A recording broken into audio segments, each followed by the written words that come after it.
Welcome to Future Hindsight, a podcast that takes big ideas about civic life and democracy and turns them into action items for you and me. I'm Mila Atmos.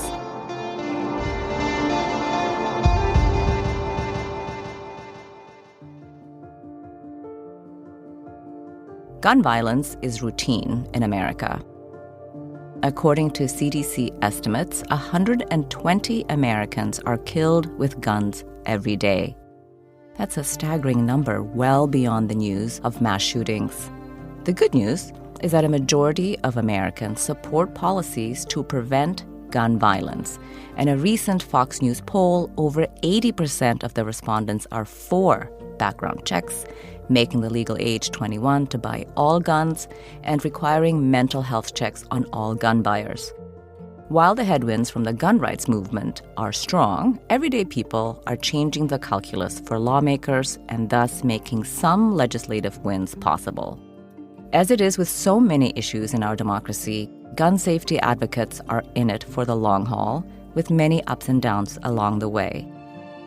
To discuss the progress that has been made and the work that still lays before us, we are joined by Nick Suplina. He's Senior Vice President for Law and Policy at Everytown for Gun Safety. He was previously an advisor for New York State's Attorney General. Welcome, Nick. Thank you for joining us. So great to be here. Thanks. So I feel like we should start with some context. The estimate from the CDC was for the years between 2016 and 2021. But how do gun deaths add up to 120 a day? Because when people think about gun safety, it's usually in the context of mass shootings. So how can we get a real grasp on this overall number? Yeah, well, the unfortunate fact is that the national attention goes to mass shootings, as it of course should, because they're unconscionable and unconscionably frequent. But gun violence in America looks very different than just the ones you read about in the headlines of the newspapers. About half now of gun deaths are gun suicides. And as you know, suicide doesn't get talked about enough as it is. The fact is that guns as a means are what's driving the national suicide crisis. You have domestic violence-related deaths and injuries that make up the daily total. And then you have gun violence in our cities, predominantly disproportionately impacting Black and brown communities that often get overlooked, but you have a mass shooting a weekend in Chicago or Los Angeles, right? We're just not reading about them. They don't shock the conscience in the same way, but that doesn't make them any more acceptable. Right. Just to be clear, a mass shooting is defined as more than 4 people? Well, there are different definitions for mass shootings. Most estimates today say 4 or more shot or killed. Other definitions have 4 or more killed. But the fact is that however you define it, there are too many gun deaths and too many instances where multiple people are injured. Well, now that we understand this, where does Everytown for Gun Safety fit in? The way I understand it, Mayors Against Illegal Guns and Moms Demand Action for Gun Sense in America came together to form Everytown for Gun Safety in 2013. Why does it make sense for these organizations to join hands to end gun violence? And what is the work that you do? Well, the origin story is really important because after the tragedy at Sandy Hook, there was real federal action. There seemed like a moment that we were going to finally address some of these issues in Congress and in the Senate in particular. But the NRA did what it did. It first made the bills in front of Congress pretty unpalatable and then ultimately killed them anyway. And so we walked away with nothing. And it was a very difficult moment for gun violence prevention advocates, but also for the rest of the country, because that hopelessness sinks in and really becomes a reason to not even try, right? You've probably heard 100 times, I know I have, if they're not going to do anything after children are killed in their elementary school, they never will. Well, the merger of Mayors Against Illegal Guns and Moms Demand Action, which was a online activist group started by Shannon Watts from her kitchen table, was really in the aftermath of that, saying, you know what, we need to build a grassroots movement. We need to build in the states where the NRA has been running basically unopposed for 30 years.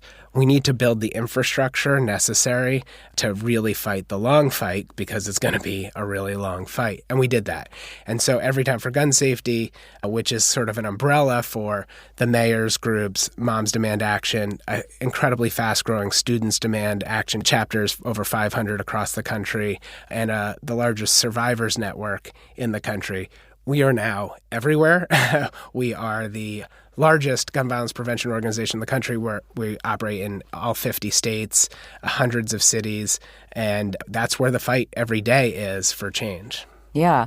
Well, I'm going to zero in a little bit about the power of mayors, because Senator Feinstein just passed away. And when she was mayor, she actually passed some gun safety legislation in her town, San Francisco.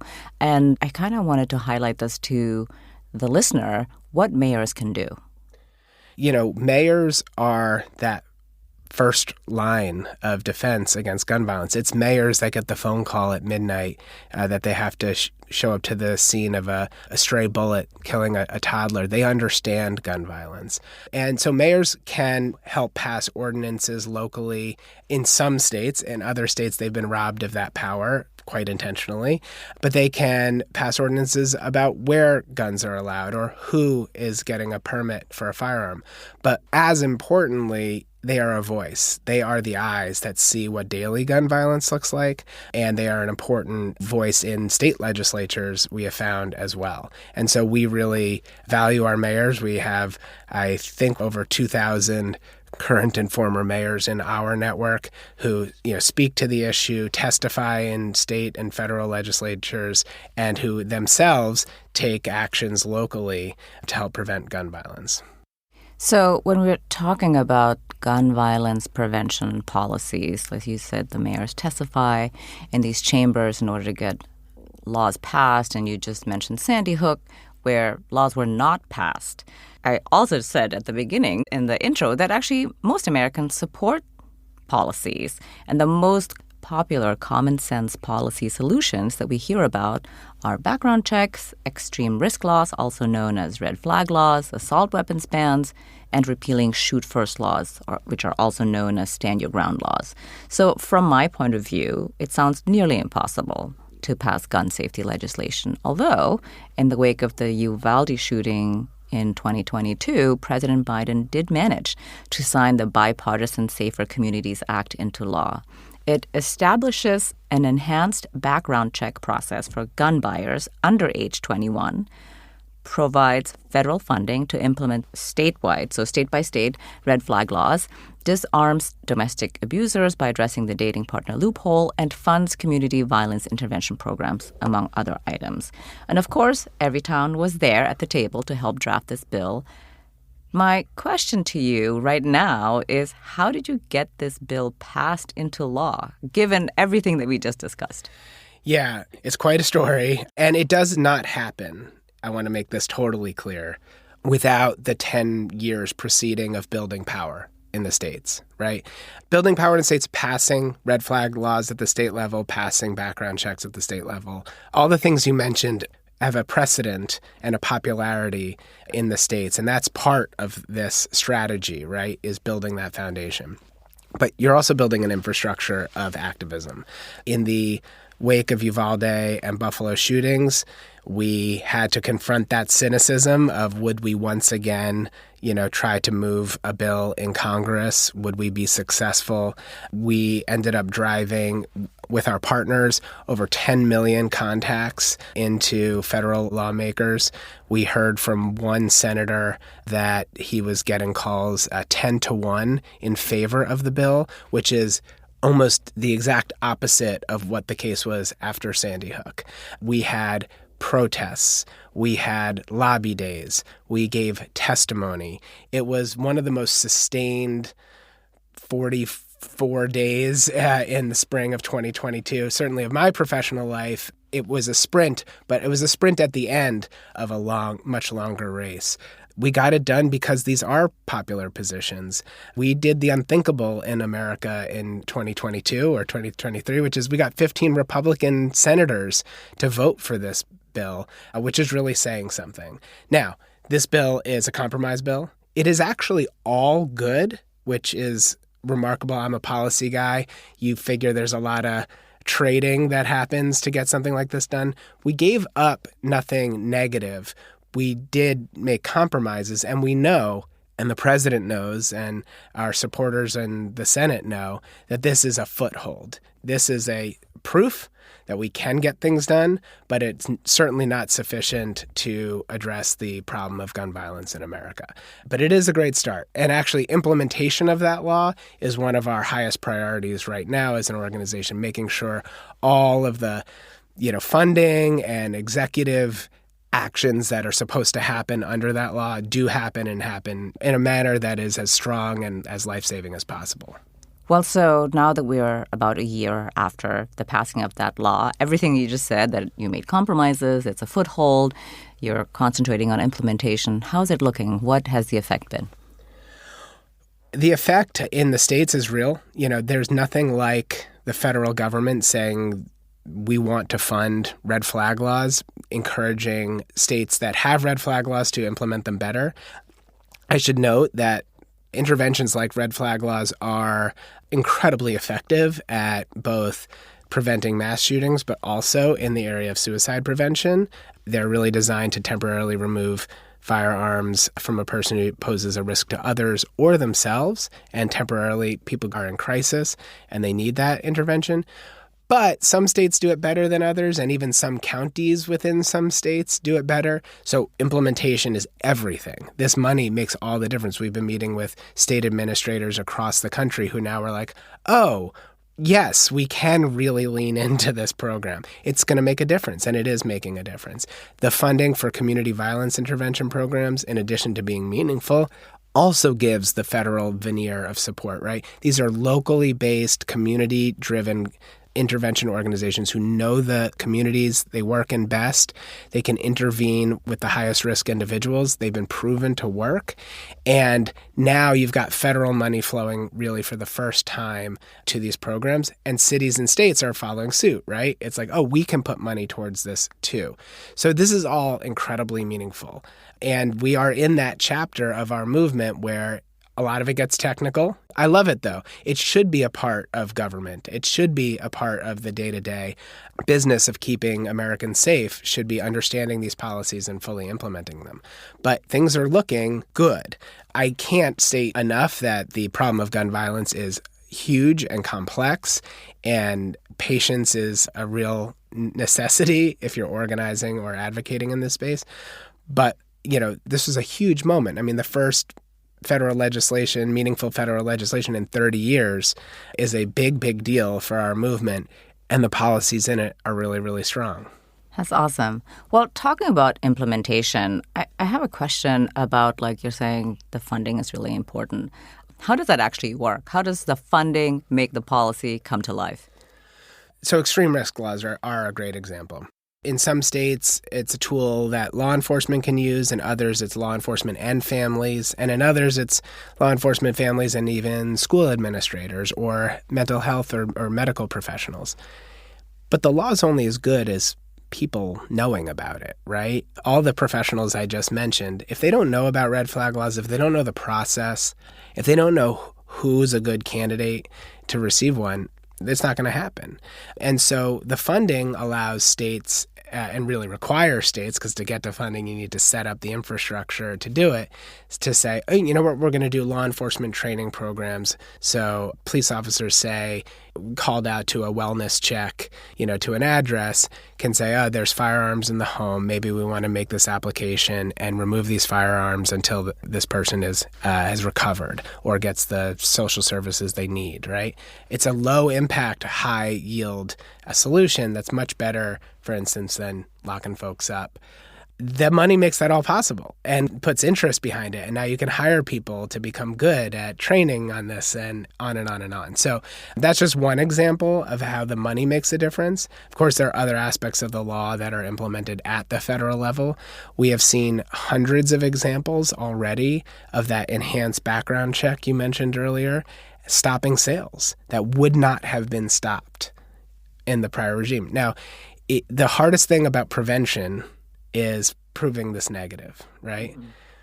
But I'm here to make that case that law, who knows what those prevented sales prevented in the real world? What is the mass shooting that didn't happen because of that enhanced check where a person who would have been approved to buy an assault rifle instead was denied that sale because there was something in a local file that said, oh, actually, let's not make this happen. So it's incredibly important and hard to measure, but we are measuring it and we're seeing progress. Thank you for giving us those examples, because I think sometimes people think, what is the money really going to do? What we really need to do is change hearts and minds. So sticking with red flag laws, there's a potential big wrinkle because there's a case before the Supreme Court in November, United States versus Rahimi. Mr. Rahimi was convicted of possessing a gun while subject to a domestic violence protective order, and he's challenging the law as a violation of the Second Amendment right to bear arms. How do you expect this to play out? So last year, while we were moving to pass the Bipartisan Safer Communities Act, the Supreme Court spoke for the first time in about 15 years in a case called New York State Rifle and Pistol Association versus Bruin. And in that case, they announced a whole new Second Amendment right to carry firearms outside the home. But in doing so, they also created a new test. And this test was based primarily on history. In particular, the history of the laws in existence at the founding. Like in the 18th century? Like in the 18th century. Okay. The important thing to know is that the test, this is a radical opinion. I think we all know how radical the Dobbs decision was. This was a close second place. And in fact, in terms of the opinion itself, truly dangerous and unworkable. So what happened in the wake of that decision was courts across the country are now coming out different ways. A lot of the decisions that are occurring tell you more about the judge than about the facts or the law in the case. And unfortunately, the Rahimi case came up through the Fifth Circuit, which said, we looked at history and it turns out the founders didn't much care about domestic violence, and therefore this law must be struck, which I hope that feels as outrageous to you as it does to me. And so the government petitioned to the Supreme Court, and they're now hearing that case very soon. How will it come out? I can't predict, but I will say that for the Supreme Court to take a case this soon after such a blockbuster decision in Bruin, I think they have to recognize, and they should, let me say, recognize that the Bruin test is just not administrable. A history-only test that doesn't think about public safety sufficiently is not acceptable. And I am hopeful, and I know I will be joined by hundreds of activists outside the Supreme Court in early November when that case is heard. I hope the Supreme Court recognizes that this is just completely untenable and reverses the Fifth Circuit's case. I hope that will happen. I'm optimistic that will happen. I think they overstepped and they know it, but it's very hard to predict these justices who seem willing to carry a lot of water for the extreme elements of this country. Well, I'm hoping with you. We're taking a short break to share about a new podcast called Obscured, and we'll be back with Nick Suplina shortly. But first, Obscured is a podcast about critical issues that don't get much attention because they're complex, overshadowed, and happen largely out of the public eye, like the right to intellectual freedom in prison, harm reduction, and justice for the wrongfully convicted. Obscured also includes original limited series that dive deep on a hidden issue, and their inaugural series, From Words to Weapons, looks at survivors of law enforcement trauma that will cover controversial policing tactics like stop and frisk and supporting survivors. The show is created by Emily Previty and Stephanie Marudis, who are seasoned journalists. They speak with policy professionals, researchers, and other journalists to help you learn more about these underreported issues. It's produced by Kuvenda Media, an independent women-led production house. You can subscribe or follow Obscured wherever you get your podcasts. And now, let's return to my conversation with Nick Suplina. I want to talk about the grassroots activism from Moms Demand Action and Students Demand Action. They put a lot of pressure on lawmakers about gun safety legislation, and I think many of us, when we watch the news, feel powerless and hopeless when it comes to ending gun violence, and whatever progress is made seems inadequate, even though, of course, we just discussed the bipartisan bill that was passed last year. It doesn't feel like a victory, right? And when you look outside of the U.S., for example, at what happened in Serbia earlier this year when there were 2 mass shootings 2 days in a row, the next day there was gun legislation proposed, and a month later it was passed. And so, as an American, you feel like, why can they do it and not us? And they even had a gun amnesty period, which I thought was really interesting. You could hand in your unregistered weapons with no questions asked. But so, talking about the activism here, what, in your experience, have you seen works best that basically puts the most pressure on lawmakers to sign on? Well, I would definitely start with that notion. What works best is to never accept inaction. We do look at other countries and we wish our lawmakers acted with the speed and decisiveness that we've seen in other places. But that isn't happening, and this country is a different place. So you accept that, but you do not accept inaction. Whenever I get asked a question about the political viability of a bill, is it really going to pass the Senate? My answer is it should. If senators were reflecting their constituents, it would. As a simple matter of democracy, you mentioned some of the polls, it's an overwhelmingly popular policies that we're asking for. So that is at the heart of what the moms and students do. When they show up to give testimony in a state legislative hearing, they're not walking in there asking for permission or being weighted by cynicism. They are demanding action. It's in their name, and they do it incredibly well. There is no stronger voice than constituents to lawmakers, especially, state lawmakers, but also at the federal level. And so these folks are hearing from the folks that they're supposed to be representing, and they can't ignore them. And when they try to ignore them, they get louder, and it goes from a hearing room to a rally outside to a protest. The fact is that the red shirts of Moms Demand Action and Students Demand Action are ubiquitous in state houses across the country. That's our power. I mean, that is 100% our power, and it's really amazing and beautiful to see. So for folks that feel that sense of helplessness, for many of our volunteers, some of whom have been directly impacted by gun violence, some of whom are just sick and tired of their elected officials doing nothing, getting engaged is really empowering. It's a community with its own force and its own reason for being. I get very excited and I shed whatever my cynicism and concerns are when I'm among the moms and the students in the seas of red shirts. We just had a huge national training program in Chicago, and it's like you carry that energy for months because you just see these folks who are tirelessly working across the country to make this happen. It really is something to see. Oh, wow. That's so inspiring. And I love that you mentioned that they shed the cynicism. I really think that one of the most dangerous things in our country right now is the level of cynicism that is pervasive all around us. People are just like, yeah, that's just not going to happen. Don't even bother. And you just can't do that. You have to just apply yourself and try it. I completely agree with you. I think one of our most formidable challenges is that cynicism. And when I mentioned earlier the notion, if you're not going to do anything after Sandy Hook, you never will, that is the most powerful weapon the gun lobby has, right? Spreading that idea, making that seem like common sense, right?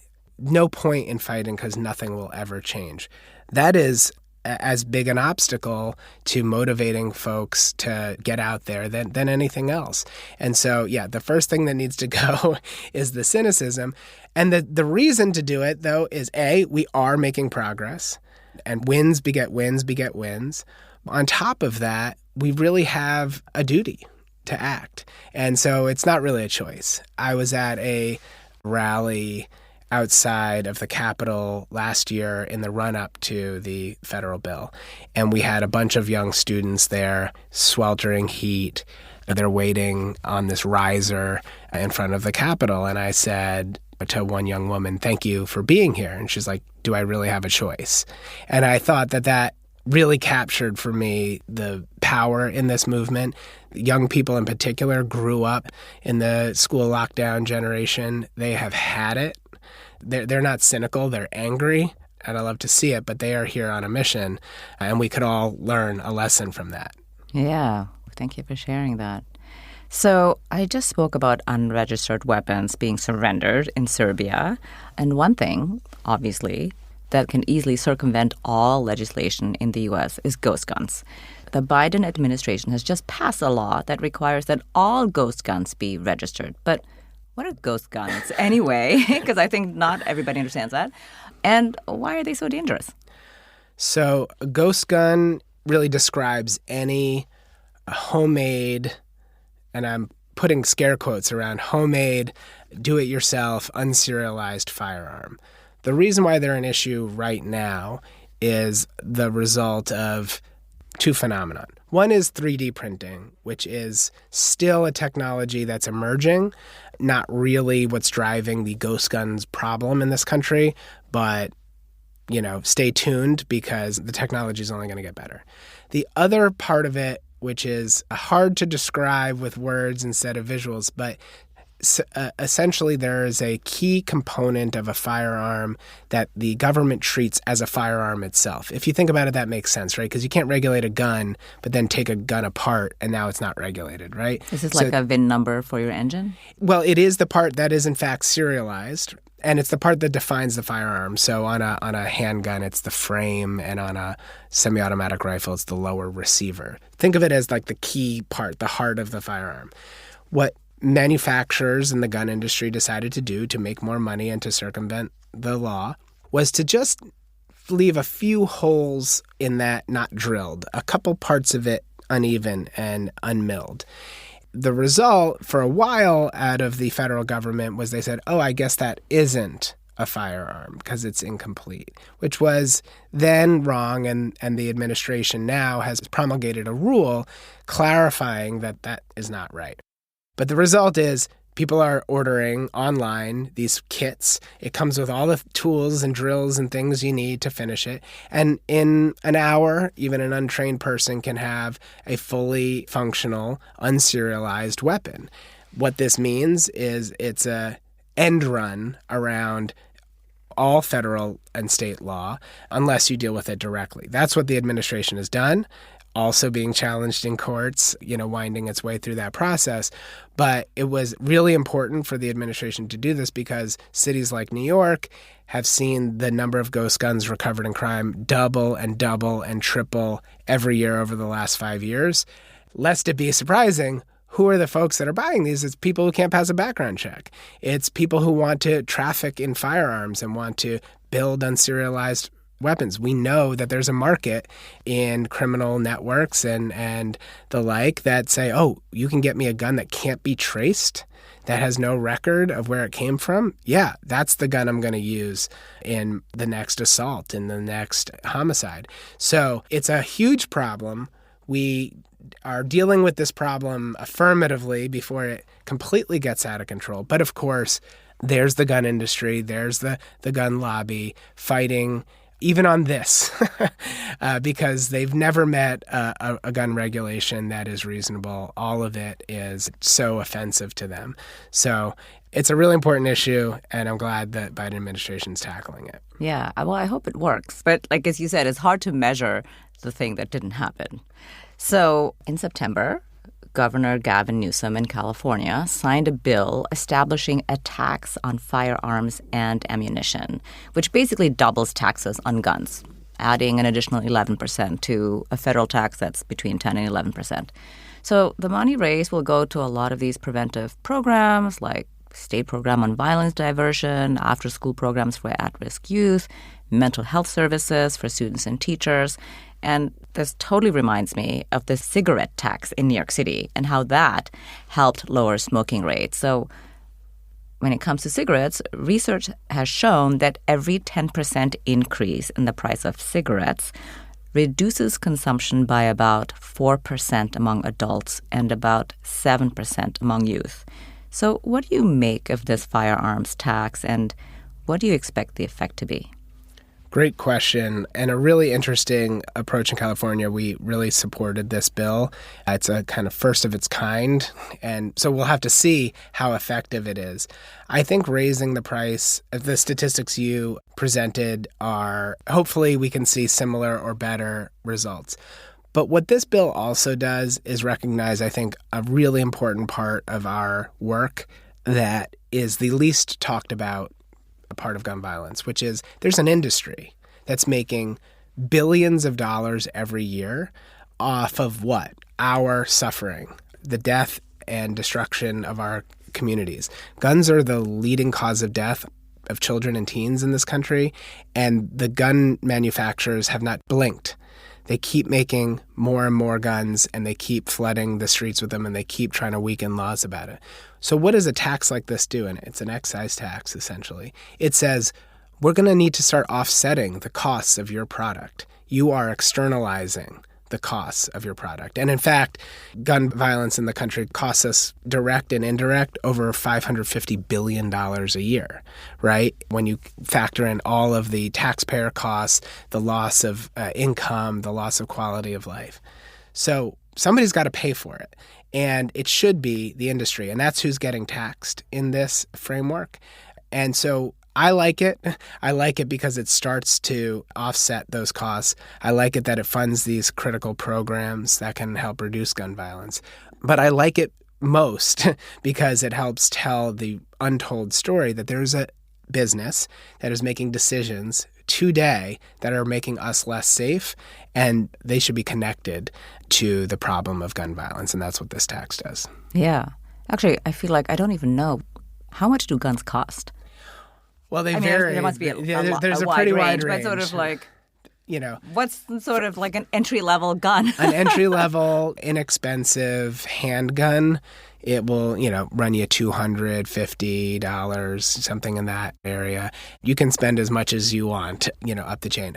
Obviously, it's actually the lower-cost handguns that really drive gun violence because they're less expensive. The Glock handgun is incredibly popular, in part because it's a lower price point. And ghost guns, of course, depending on how you do it, you can actually lower the price even further. So price matters in this context, and this tax may address some of that. Yeah. Wow. I had no idea. $250. All things considered, that's not very expensive. And this is a commodity that if you take care of it is forever, right? Mm-hmm. So unlike cigarettes where once they got you, you're coming back. Yeah, once you consume it, you got to buy more. A gun is forever, and we have more guns than people in this country. So there's a stockpile out there that, we need to reconcile with. But on the front end, this tax really helps, address the new guns coming online. Mm-hmm. Mm-hmm. Interesting. Well, I hope it works. The White House has just established a new federal office of gun violence prevention. So much good news lately in many ways, but also some bad, as we've discussed. But it'll be overseen by Vice President Kamala Harris. And according to the White House website, this new office will focus on implementing executive and legislative action, including the Bipartisan Safer Communities Act. What does that mean to you? And what should success look like? This is a great moment. I was at the White House for the announcement. 2 individuals that are going to go in and staff that office come from the gun violence prevention movement, really know what they're talking about. Well, we've talked about implementation. It's really important, and there's a lot of work to do. with the Bipartisan Safer Communities Act, but generally, right, a whole of government approach. And that's why activists in the movement have wanted this office for so long, because it means waking up every day and saying to yourself, what can government do today to help this problem? What can the Department of Veterans Affairs do? What can the CDC do? There's a vast federal apparatus that isn't necessarily thinking about gun violence as part of their remit, but in fact it is. Or there's something. There's some connection to it. And so I think with the establishment of this office, what you're really getting are knowledgeable people with a message from the president and the vice president that, like, it's time to get to work, federal government. It's time to do everything we can. It's time to get creative with what the executive branch of government can do, because Congress is still a slog. And I thought the president said it really well, and it's very much our motto too, which is along the lines of, just because we can't get everything we want doesn't mean we shouldn't act every way we can. And I'm here for that manner of thinking, and this office hopefully will really make a difference. Yeah, hear, hear. Well, here at Future Hindsight, we're always all about building our civic action toolkit, and you've just said what the president told the whole audience about gun violence prevention. And at Everytown, you believe that, quote, every town starts with you, and it starts in your neighborhood, unquote. So what are two things an everyday person could be doing to end gun violence? Great question. I love it. Well, for starters, there's two ways to get directly involved in this fight. One is, if you want to get involved locally and find a chapter, you can text READY to 64433, and you'll be immediately plugged in to the local chapter that is in your area, and chances are there will be one. Relatedly to what we were just talking about, and that I didn't say much about, but there is a federal regulation that has been issued as a result of the Bipartisan Safer Communities Act, which has the opportunity to really, really close what we call the background check loophole. It will really go towards commercial sales of firearms over the internet or at gun shows. And it's a proposed rule right now. We are driving comments. It is really important for the government to hear from you. And so at that same number, 64433, you can text CHECKS, and you will get plugged in directly to submitting a comment in this campaign. It's happening as we speak. We've already driven over 50,000 comments in under a month. We want to get the numbers much higher, and it's really important they hear from Americans that support gun safety, because we know they'll be hearing from the gun lobby as well. And then, I don't know if that's one or two things, but what I would say is our theme. No, just thematically is that you can do something, and admit that you can, and that we can, and that progress isn't coming at the speed we want it to, but individual actions really do matter. And so understanding that gun violence is not a lost cause, but in fact just a long effort is necessary, is really important. Yeah, well said. Thank you.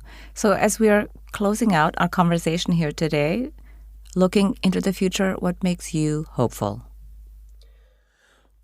I've been thinking a lot lately about the last 10 years as like a meaningful chapter in the gun violence prevention movement. I think the progress we've made over that time, the infrastructure we've built, the hundreds and hundreds of laws we've passed at the state level, the 10 million supporters, Everytown has in its cause, makes me feel like we've got the infrastructure we need for the next 10 years. And that makes me really hopeful. You look out at the folks that are dedicating their lives to this professionally, volunteering, the students bringing a new energy, and I think to myself, we can make a difference here. We can do this. And so where we are starting this next 10 years is so much stronger than 10 years ago or any time before that. And that makes me really optimistic. Yeah, there's a lot of reason to be optimistic about the future of gun safety. Thank you very much, Nick, for joining us on Future Hindsight. It was really a pleasure to have you on the show. Great to be here. Thank you so much. Nick Suplina is Senior Vice President for Law and Policy at Everytown for Gun Safety. Next week on Future Hindsight, we're joined by Hajar Yazdiha. She's assistant professor of sociology and a faculty affiliate at the Equity Research Institute at the University of Southern California. Hajar's most recent book is The Struggle for the People's King: How Politics Transforms the Memory of the Civil Rights Movement. One of the manifestations is Black Lives Matter. And of course, the irony is that Dr. King's words, civil rights memory through this mythology, actually gets weaponized against Black Lives Matter. People will look to Black Lives Matter and say, oh, you know what? Dr. King would not approve of your strategies. He was nonviolent. He would not shut down a highway. And of course, when we look at history, these are the very things that he and the civil rights movement did. That's next time on Future Hindsight. Did you know we have a YouTube channel? Seriously, we do. And actually, quite a lot of people listen to the show there. If that's you, hello. If not, you'll find punchy episode clips, full interviews, and more. Subscribe at youtube.com/futurehindsight. This episode was produced by Zach Travis and me. Until next time, stay engaged.